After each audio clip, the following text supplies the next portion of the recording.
Ағартушы, қоғам қайраткері, ғалым Қоңырқожа Қожықов қазақ мемлекеттілігін жаңғыртуды көздеген ұлт қайраткерлерінің алғашқы легінде күрескен өте белгілі тұлға. Бүгінде алаш қозғалысы деп аталатын қазақ ұлт азаттық қозғалысына белсенді түрде қатысқан көрнекті қайраткерлердің бірі. Қоңырқожа Қожықов 1880 жылы бұрынғы Ақмешіт, Перовск, қазіргі Қызылорда қаласы түбіндегі Қоғалы көлде туған. Ауыл молдасынан сауат ашқан. Қаладағы қазақ-орыс мектебінде оқып, Ташкенттегі Түркістан мұғалімдер семинариясына түскен. Осы оқуын 1900 жылы бітіріп, шын мәніндегі ағартушылық қызметпен шұғылдануға кірісті. Перовскіде темір жол жұмысшылары мектебінде сабақ берді. Тыңдаушыларына бірінші орыс революциясы оқиғалары жөнінде еркін пікір айтам деп полиция қадағалауына ілікті. Біраз уақыт Қоғалы көлде ашылған жеке мектепте бала оқытты. Сосын Түркістан қаласы түбіндегі Қарнақта, одан қазіргі Өзбекстандағы Андижанда империя мүддесі үшін ашылған орыс тузем оқу орындарында мұғалім, мектеп меңгерушісі болған. Педагогикалық қызметті ақпан революциясына дейін атқарды, әрі оған үлкен жауапкершілікпен қарады. Мұсылмандық діни білім беру ісіндегі революциялық бағыт, яғни мектептер мен медреселерде зайырлы ғылым негіздерінде оқыту мәселесі Қоңырқожаға үлкен ой салады. Зерттей келе, ағарту ісіндегі көп кемістіктің қазақ тілінде арнайы жазылған сауат ашу кітабы жоқтығына байланысты екеніне көзі әбден жетеді. Молдалардың да балаларға қазақша жазуды үйрете алмауы, қолдарында сауат ашуға лайықталған қазақша кітаптары болмағандықтан деп түйеді. Сол мақсатта алғашқы қазақ әліппесін жасайды. Бұл Қоңырқожа Қожықұлының патшалық Ресей заманында өзін жаңашыл педагог ретінде танытуы еді. Қоңырқожа Қожықовтың жұбайы Латипа Мұнайтпасқызы Лапина Қожықова жастайынан қолөнер шебері ретінде танылған ісмер, әуезді дауысы бар әнші еді. 1921 жылы Ташкентте өтіп тұрған шығыс кештеріне қойылым әзірлеу барысында талантына куә болған Дінше Әділов 1925 жылы оны Қызылордада жаңадан құрылып жатқан ұлт театрына жұмысқа шақырды. Содан Латипа кәсіби сахна өнерінің негізін қалаушылардың біріне айналды.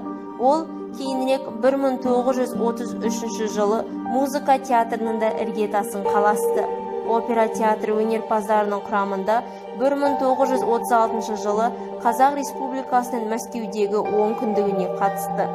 Қолданбалы өнердің майталман шебері ретінде ол әр кезде биік деңгейдегі құрметті қонақтарға сыйға тартылатын ұлттық көркем бұйымдарды мемлекеттік тапсырыс бойынша жасап жүрді. КСРО суретшілер одағының мүшесі болды.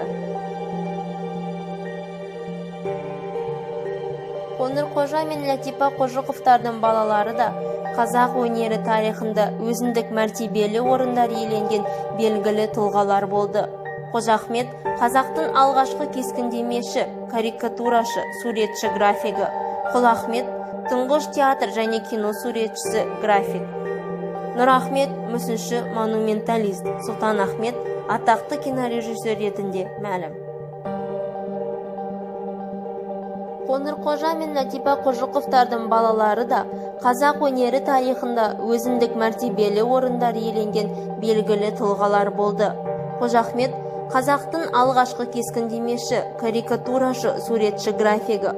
Құлахмет тұңғыш театр және кино суретшісі. Нұрахмет мүсінші, монументалист. Сұлтан Ахмет атақты кинорежиссер ретінде мәлім. Қожықовтар әулеті республиканың өнері мен мәдениеті тарихында өшпес із қалдырды. Бірақ дегенмен әулет мүшелерінің қай-қайсысы да өздерінің мүмкіндіктерін мейлінше ашып көрсетті деп айта алмасақ керек. Өйткені саяси қуғын-сүргін науқаны оларды айналып өткен жоқ. Қоңырқожа Қожықұлы 1938 жылы Алматыда атылды. Артында 4 ұлымен қалған жары Латипа тағдырдың күллі тауқыметіне төтеп беріп, ошақ отын сөндірген жоқ. Сахна жасалаушы және ұлттық киім-кешек үлгілерін жасап тігуші ретінде өзі іргесін қаласқан бүгінгі Әуезов театрында 11 жыл одан тап сол кәсіби мамандығымен Абай атындағы опера және балет театрында 22 жыл бойы еңбек етті. Қазақтың сәндік қолданбалы өнерін әлемге танытқан өнерпаздар көшін бастап, алғашқы қарлығаш ретінде танылды. Балаларының төртеуі де қазақ өнеріне өзіндік бедер салған белгілі де қадірлі адамдар болды. Бірақ олардың өмір жолдары қиындықтармен астасып жатты. Әкесінің артын ала Қожахмет Қоңырқожаұлы репрессияланды. Оның 3 інісі отанға адалдықтарын дәлелдеу мақсатымен екінші дүниежүзілік соғысқа аттанды. Алайда ұлттық кадрларға мұқтаждық ескеріліп, Құлахмет Қоңырқожаұлы әскерден шақырылып алынды. Орталықтан Алматыға көшіріп әкелінген киностудияға орналастырылды.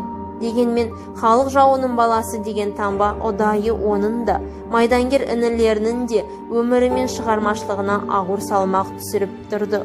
Соған қарамастан, ағайынды Қожықовтар жоғарыда айтылған салаларда мақтаныш етерліктей жетістіктерге жете алды.